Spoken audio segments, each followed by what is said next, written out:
The Yoon administration today hosted its first public meeting to review state policy, inviting 100 panelists from civil society to Youngbingwan at the Blue House.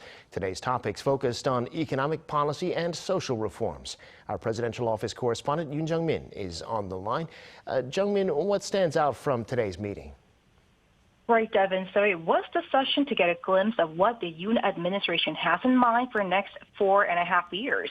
And perhaps the timing couldn't happen better as President Yoon's job approval rating has recently recovered from its lowest point to nearly 40% at one point, which could give the administration a sense that this is the right time to add some momentum. To this end, President Yoon Suk-yeol noted his commitment to the people today. Here's what he had to say. 이 국정과제는 저희 정부의 국정운영 규범입니다. 국민과의 약속이고요. 그리고 무엇보다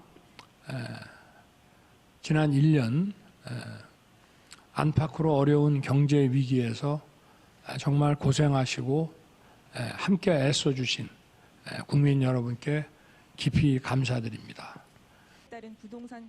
To stabilize the housing market, President Yoon promised to lower taxes for people who own multiple homes, saying it'll ultimately lower the burden on renters. As for a roadmap to balanced regional growth, Yoon called for a bolstering of the education system and giving more authority to local governments. The president also pledged to strengthen the social safety net to prevent crimes targeting women like stalking and bolster support for socially vulnerable.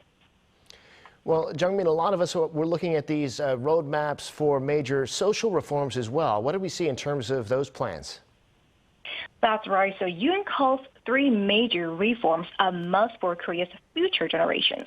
First of all, the government is looking into revamping the national pension system, which is expected to run low starting 20 years from now on. There will be an intensive reform for which the government will collect more opinions from the public and work together with lawmakers. We expect to see detailed reform scheme later next year. The current government's labor reform roadmap involves improving labor management relations, introducing more flexible working hours, and a wage system that is based on performance, not on seniority.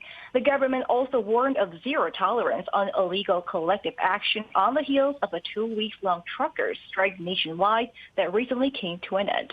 And for education reform, the Korean government is planning for a more tailored education system and nurturing enough manpower in semiconductors, digital, and biohealth. Back to you, Devin.